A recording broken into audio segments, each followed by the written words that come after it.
All right. Hello, gorgeous. And by she, I mean me.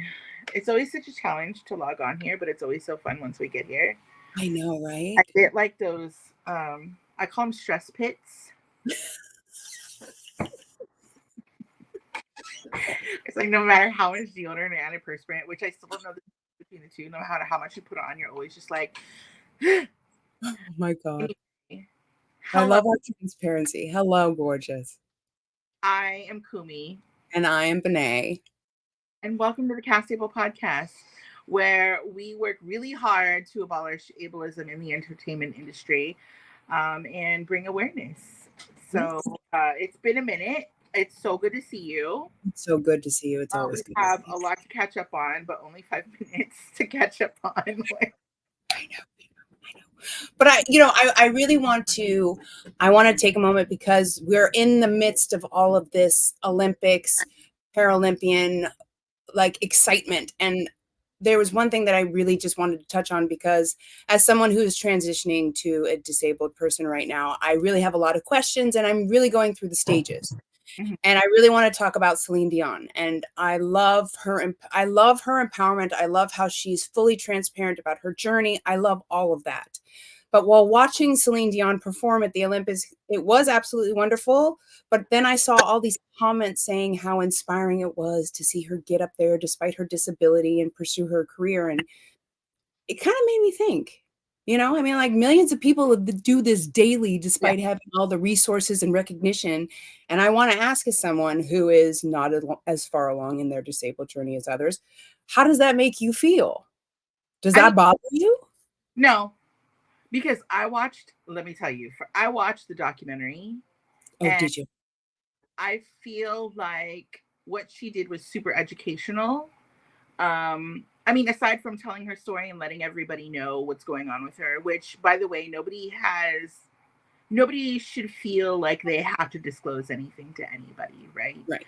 But she has such a ginormous following that I'm sure she felt like she had to let us know. And that documentary was so honest. And she's such a big personality anyway. That I think that her performing at the Olympics was like this culmination of disability disclosure, healing, going through like the trenches of trauma and ending up on the other side. Nice. I myself did find it inspiring, and I think I understand where you might be a little bit frustrated. But I think the difference is I know people exist and do things like that every day, but don't get that kind of attention. And that's just it. Like people with disabilities aren't really like employed like Celine Dion. Right. I don't trust the industry to carry me along and to support me as a singer and an actress, which is why I have like 2 or 3 jobs all at one time. Right. I will never again allow myself to be like pigeonholed into the space where I'm, surviving and depending on one entity. I'm sure what we're talking about. I completely agree. Because I'm just like, does it bridge the gap? Does it get us any closer to recognition of these everyday people who are just as monumental and have just as much trials and tribulations, and they're succeeding as well? Does it do that? Well, I think what it honestly does is somebody who's been disabled her whole life. I feel like it provides people in her situation and maybe like yours hope. Like, a lot of people will look at people like us and think that our disability is the worst thing that could ever happen to us. And I'm not saying that that's not the case for every single person. Like, it's different for everybody. And I would never say disability is not the worst thing that could happen to anybody who's disabled. That's not what I'm doing.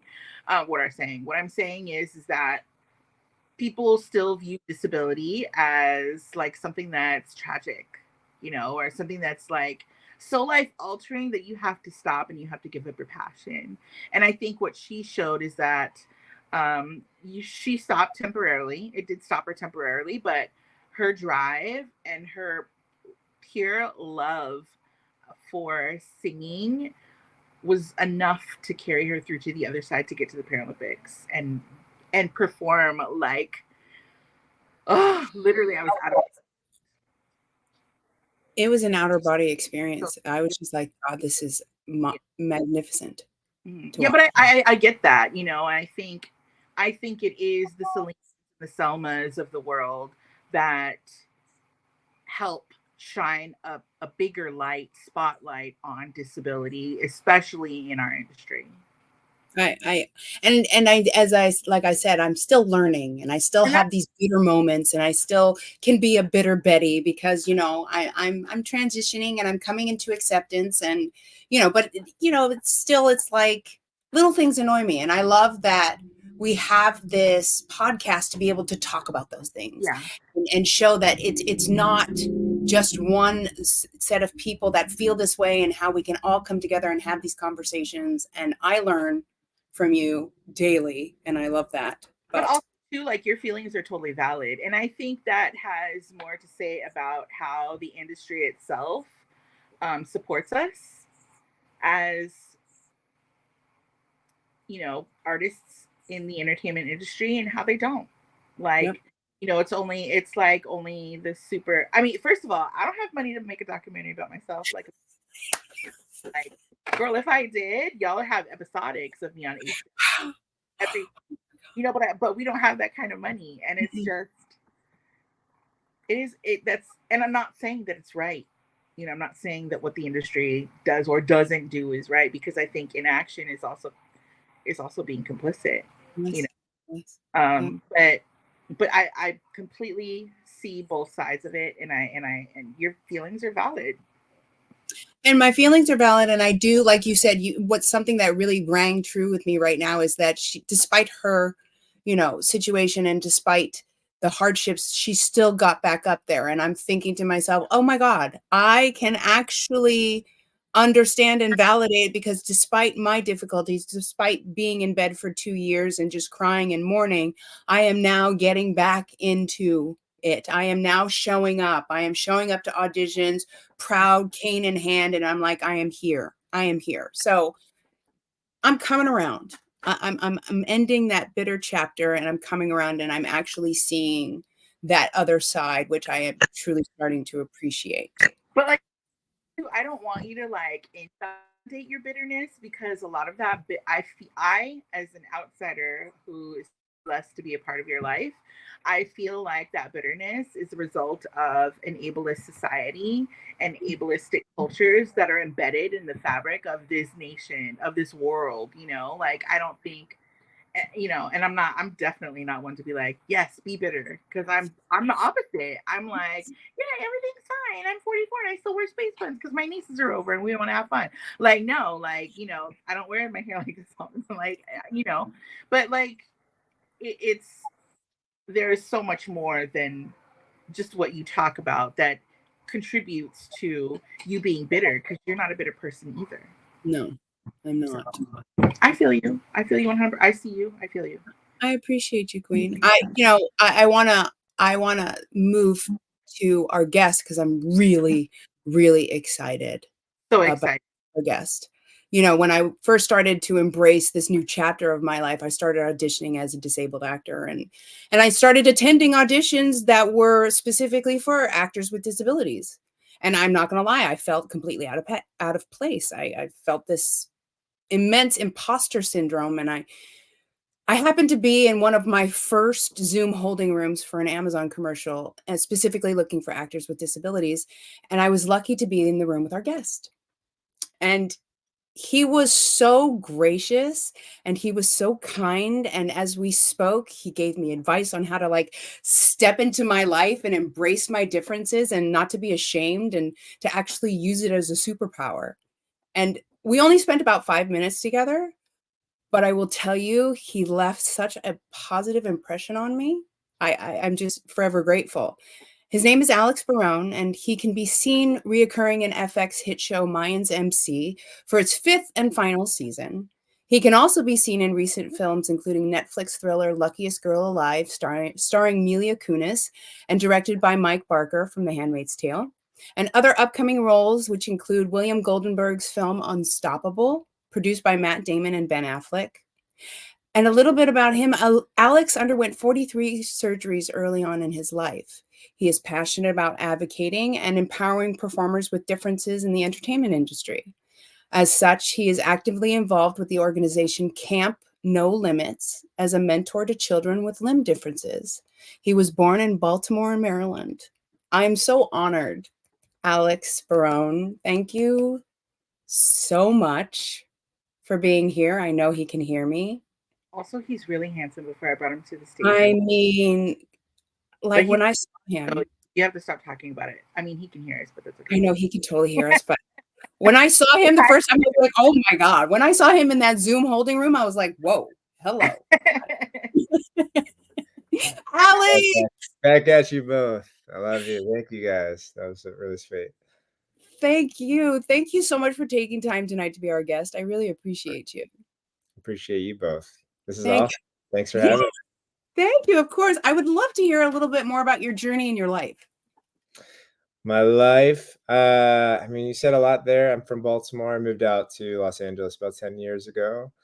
I was born with a difference. I was born with a condition called fibular hemimelia. So that means I was born without the fibula bone in my right leg, and underwent a lot of surgeries to make my legs sort of equal length over time. But as a kid, you're sort of growing during that time. So I was always playing catch ups, which is why there are so many surgeries, as well as 3 fingers on both hands, like a Ninja Turtle. So yeah, that's my super led us to hanging out with you guys today. So it's always a lot of blessings from it in this industry. Yes. And life. And you taught me those things, even when I was like baby steps. Like, I think that was my first commercial audition as a disabled person. And literally to meet you, it was almost like the universe just totally put us in line for you to, as you inspire many to just say, hey, embrace this. This is a beautiful thing and do not be ashamed. Thank you. Yeah, it's cool. But like you guys were saying before I came on, you can also be bitter about it sometimes, right? Because sometimes it's like, fuck. Or sorry. But it comes in waves, right? But as long as like it is generally glasses half full, I feel like it does work for us for the most part if you allow it to work for you. It sets you apart. Yeah, I'm really glad you said that too, because I feel like a lot of people expect you to be positive and shiny all day, every day. Right. Just are normal, but that's not really true. Like, and I think I always like to hold space for my true feelings and those true feelings of people around me as well. So I'm really glad that you said that. Yeah, because that's life. Yeah, for everybody. Yeah. So Buddy Mooney from Zappa Looney is the title of your children's book. Yeah, thanks for that. The story of how, when, and why you decided to write this book. Like,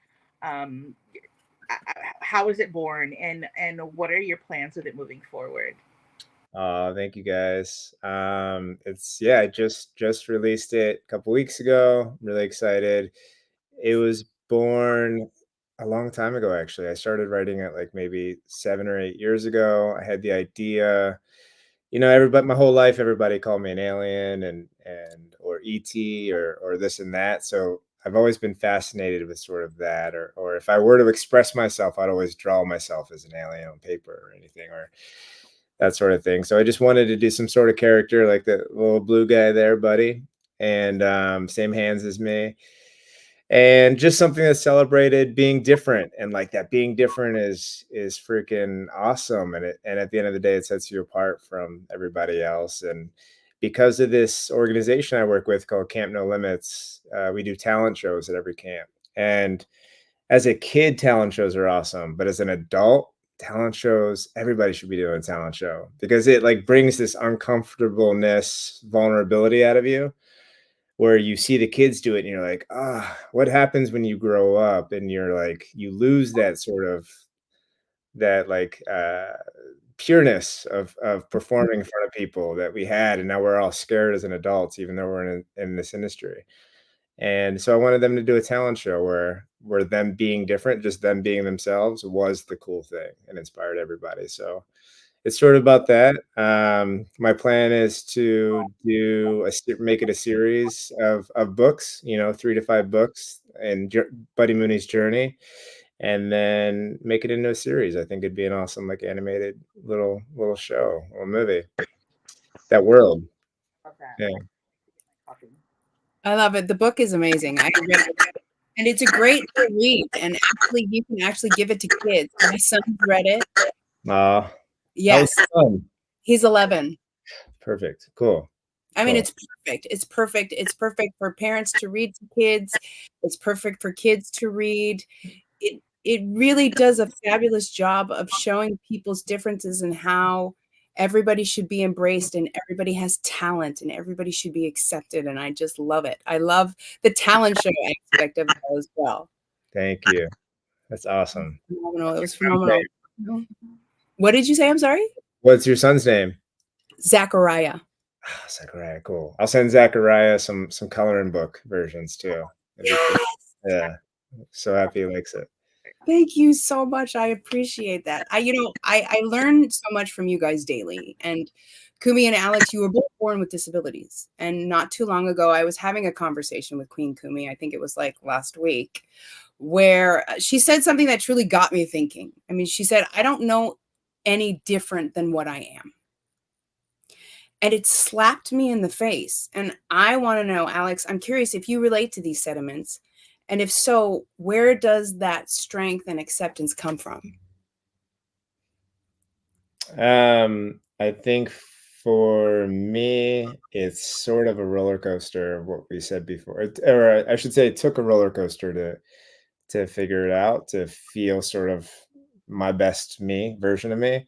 Mhm. I think once you sort of take the pressure off yourself and focus on other people, like you guys doing this podcast and bringing a really cool guest on, the organization I work for, going to this camp and working with kids, when you can sort of be like a role model to others, I think things tend to come back to you and you feel more, you feel like it validates your past experiences and your things you've been through in life, that sort of grit. So I think that for me is a big thing. Just you saying, Zachariah, reading the book, and that, like, things that you do that have a ripple effect in a positive way, validate sort of my experiences and make things more authentic, and give me sort of the strength to be like, nothing else matters other than those things. You just got to keep doing it, because people pay attention, and people take like note of that, and that's kind of what keeps me going. Yeah. I love that, because it's literally that one kid. You could change that one kid's life. Right. And if you think when you were a kid and you're like, I wish I had a role model, that somebody that had this exact thing as, or a glimpse of me in the future, what am I going to be doing? Sometimes I think about that, like, if me now, with me then, what you would say, what you would do, and that would be inspirational. I love that. I love that. And you've been so successful. Trying to bust moves, baby. I mean, hey, I ain't mad at you. I ain't mad at you at all. Like, you bust those moves and you continue to bust those moves. If you bust those, I mean, you're literally paving the way for all of us. Do you know what I'm saying? Like, Thanks. You doing the damn thing. You doing it. You doing it. Yeah, we're out here. And I love it. Love it. I totally relate to what you were explaining right now, Alex. Like, sometimes I'm like, even though we might not know any other way of life, like, it still sucks sometimes. Mm-hmm. Sorry, like, my little niece, she wants to be on this podcast so bad. She was. She's gonna get the book for Christmas. But it's like I constantly feel like, not just in this industry, but like in this society, that people don't quite understand that we're tasked with not only living in a society that is not built with us, but people expect us to thrive as well. And I feel like sometimes I really feel that pressure on my shoulders, but at other times I'm just like, you know what? I'm doing it. I'm going to do it. And that's what makes us more talented than other people, and not just like in this industry, but like in life, period. So you guys say hi to Alex. He writes books for kids. Come here. Hi. Hi. Okay, we're gonna get that book, okay? Hey, sweetie.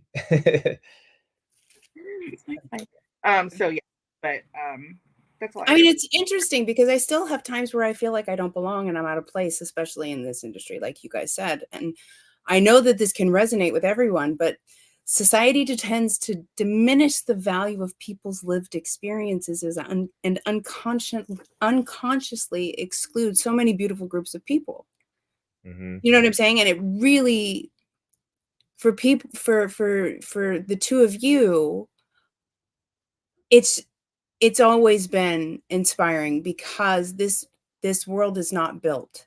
You know what I mean? We all look a certain way. We all walk a certain way. We, you know, that's the depiction that society has made for us. And I appreciate both of your journeys because you're different and you embrace your differences and you say, despite my differences, I'm going to keep going and I'm going to be successful and I'm going to do what I want to do. Despite society sometimes saying, no, you're not going to be able to do that. Do you know what I'm saying? You guys prove them wrong. And so for me, it's really interesting being a completely able-bodied person for the first 40 years of her life to now being a disabled, now transitioning into a disabled person and embracing that journey. It's, you know, as you guys say, it's very validating for me that you guys say, hey, everybody has their ups and downs. So I'm allowed to feel, you know what I mean? I'm allowed to feel sad some days, but I'm also allowed to be happy some days. I'm allowed to have that teeter-totter effect of emotions, and it's completely acceptable. But the thing that really keeps pushing me forward is seeing you guys, but you don't ever give up. Thank you. It's really fascinating. And I really want to, I mean, just for my personal knowledge, I want to know what keeps you both moving forward. Like, how do you guys keep moving forward? Because sometimes, you know, I get really frustrated. I get really upset. But then I see the two of you and you guys you both inspire me that I you know, I would love for all societies to understand that, you know, we all can relate to each other. We all can literally take each other's experiences and apply it to our own lives. And I would love to know what keeps you guys moving forward. Both of you. There's no other option. I mean, but you have a choice. Are we talking in this industry specifically? I want to say in the industry, but I also want to say in life. Yeah, I don't know. I think in life, it's just like if you don't know any different, you're just living life, you know, right, Kumi? Like if it's not a new thing, then it's just sort of all you know. So I've never felt like I've been held back from anything I want to do. I think what keeps me going are like little successes, whether it's industry or not. It's like things that happen for you, you know, that you're like, oh, like, cool. That's, you know, like if I wasn't born with my hands, Buddy Mooney character would have never happened. If I wasn't born with my hands, then this role would have never happened, or I wouldn't have met Camp No Limits, or I wouldn't be talking to you guys, but as far as like pain, like I think pain growing up also, or surgeries and this and that. Also, I used to get so mad and down at myself and be like, fuck, why do I have to be the one? Like, you know, like, why can't anybody else have this? Why do I have to sit on the sidelines and watch all this? But if I didn't go through that as a kid, then I wouldn't have like the tenacity or grit or strength I have today, physically, mentally, emotionally, to even handle. If I wasn't rejected as a kid, then there's no way I could take Hollywood, the town of rejection, especially for performers with disabilities. So I think like some of those things really work for you if you treat it not robotically, because that sounds like not human, but you just learn to kind of say like F it, you know what I mean? Like what matters, what doesn't. And it's still going to beat you up sometimes, but I found that helped a lot, was kind of overcoming obstacles, knowing that no one else has gone through those things makes you sort of, in my head, like I'll never say it to my friends, but I always know I have a one up because I'm like, what are you complaining about, you little bitch? You know what I mean? Oh my God. I have to tell you a really funny quick story because I know we have a heart out, but so it was right when Les Mis first came out in the movie theater. I think it was Anne Hathaway, the Anne Hathaway version, right? Yeah. Everybody behind. I used to work at Disney in Aladdin. That's how Benet and I met. Not in Aladdin, but she was in a different show. Oh, that's And cool. behind stage doing a quick change, a very quick change, right? And I was just singing in the hallways, Les Mis. And my costumer, beautiful, beautiful, tall, thin, beautiful, beautiful girl, and a dear, dear friend of mine. And I won't say her name because she was really mad at me when she goes, I wish I could sing like you. And I looked at her and I was like, I wish I could walk like you. And then I just kept going. Like I don't know any other way. Like, you know, and to what Alex's point, like you I don't know any other in life and in this industry, right? And I do think that going through things like we probably both went through as children have really thickened the skin. I mean, you know, I do agree with you. There are things that we can handle because of our lived experiences that other people would literally not know what to do. Mhm. And I think for that in itself, I'm glad for this disabled body. Like, you know, I especially now, like things are just so incredibly hard. And not that I don't care about what's going on in the world. It's just that we can take it differently. We can carry it on our shoulders differently and longer because we've had to grow up quicker in a lot of ways, you know, realizing who we are, what we can do, what we can't do, and being okay with that, or figuring out how to do things differently. You know, we were creative before we were actually creatives in an industry, just trying to exist in this dang world that is not built for us and will probably never really built for us the way that we need for it to be, you know. But yeah, it's so funny too. Another like crazy Aladdin story. When I first got that job, because Alex, I know we don't know each other, but I use a motorized wheelchair for 100% of my daily rolling needs. And people would go online. I would read the stuff online because I'm nosy. You know, you're not supposed to, but whatever. Like, oh, she only got it because she's in a wheelchair. And at first that hurt me. And then after that, I was like, I did because I'm memorable and you're not. Yeah, for sure. You know? So like, it's like, you just have to like, you don't have to spin it, but there are some really harsh truths to, you know, living this life and, you know, trying to compare it to what it's like without living a life without disability. But, you know, and then that leads us to like, you know, able-bodiedness is temporary. So testament to that, honey. We just had to deal with it a lot longer than some people. I love that. I love all of this. It's oof. This is beautiful. I love this conversation. But and we have one more question. I have one more question. But I want to know why it's imperative that the entertainment industry understand that there is value in our lived experiences and that they should be amplified and prioritized by having disabled characters actually be portrayed by disabled actors.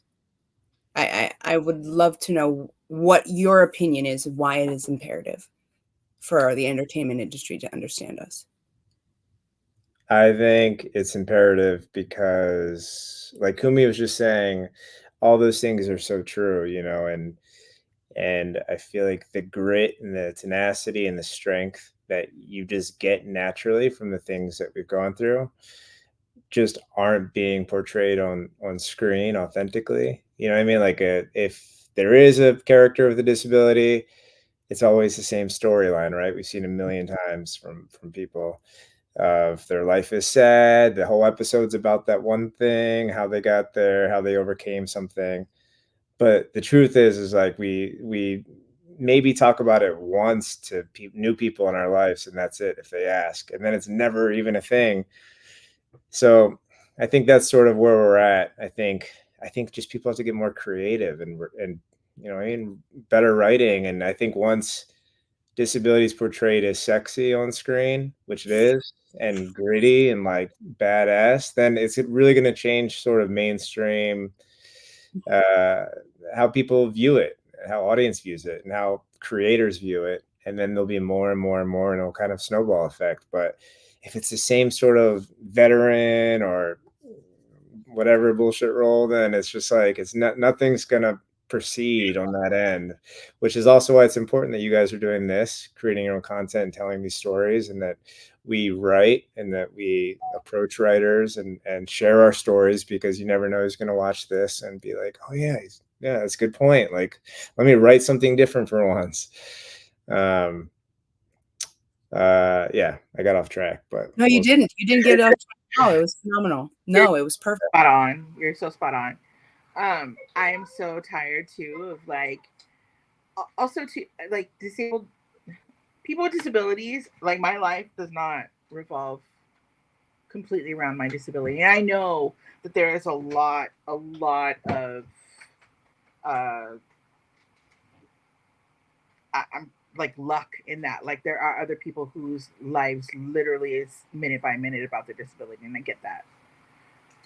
But in the movies, like, bro, like, why do I always have to be sad or like, yeah, it's not sad, or almost dying, or like not educated, or or like, it's weak. It's weak when in real life it's the opposite. It's very much strength, and it's like, it's a badass thing. But yeah, and there's no not a lot of relationship stuff in those characters on screen. No. There's not a lot of sex or just sexiness in general, and it's the opposite in real life, you know? Yeah, it's the opposite. Yeah. Yes. So it's fascinating because we all have partners. We all have, you know, some of us have children, some of us have nieces and nephews. It's like you're literally putting us in this small little pathetic box when we have these lives, we have these journeys, we have these adventures, we have these stories. And, you know, it's like we are not necessarily considered people with experiences. Yeah. That we just, you know, are supposed to be in these little boxes. And it really irritates me that our industry does that. Like, for once, I want to see one of us being the murderer. Yeah. Right. Or, you know, or being a superhero. Or whatever. Like, I'm just saying. Superhero, love interest. Do you know what I'm saying? Ingenue, hero woman. I want right. A helicopter, whatever. I don't know, but yeah, I completely get it. But it's tricky because you have to take, right? We'll take the role to get ahead, you know. But you take it and you milk it, and you do a great job professionally, and then you just hope that you keep, you know, showing up and doing it, and that somebody's gonna be like, why are they even playing this? They shouldn't even be playing these little things, you know. That's sort of how I think of it right now. And writing, keep writing your own stuff and sharing that, you know, create your own characters. Because sometimes you know, it's like, it's interesting because you have to, you know, they say that casting directors don't have an imagination, and you have to bring it to casting directors and producers and all, and the money people that they don't really understand, and you have to kind of bring it to life for them.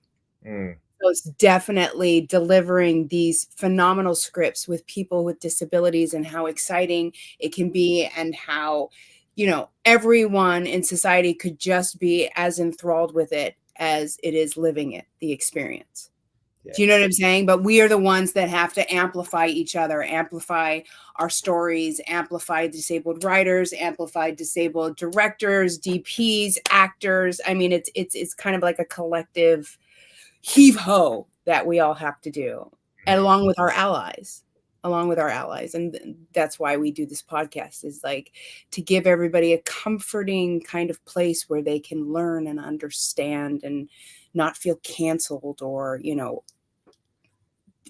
exiled. It's just like, here, it's really as simple as a conversation. It's really as simple as 3 people getting on StreamYard and literally, you know, having this conversation and this dialogue back and forth about these wonderful ideas that can actually inspire the masses. Absolutely. And show representation at the same time. And it's cool that you guys bring a variety of guests in different fields, because their input is important too for them to be part of the conversation. Cast directors and the producers and the writers out here, that's how change happens. It's just talking like this. Yes. Yeah. We appreciate it, Alex. So thank you so much for your blessing. For the in the industry. For this, I'm so excited about Buddy Mooney from Zappa Looney. Everybody needs to get this book. Everybody needs to read this book. I'm telling you, it doesn't matter how old you are. You need to read this book. It's phenomenal. Thank you so much. But thank you so much for being here. And thank you for having me. This is awesome. Yeah. Thanks everybody for joining the CastABLE podcast. We will see you next time.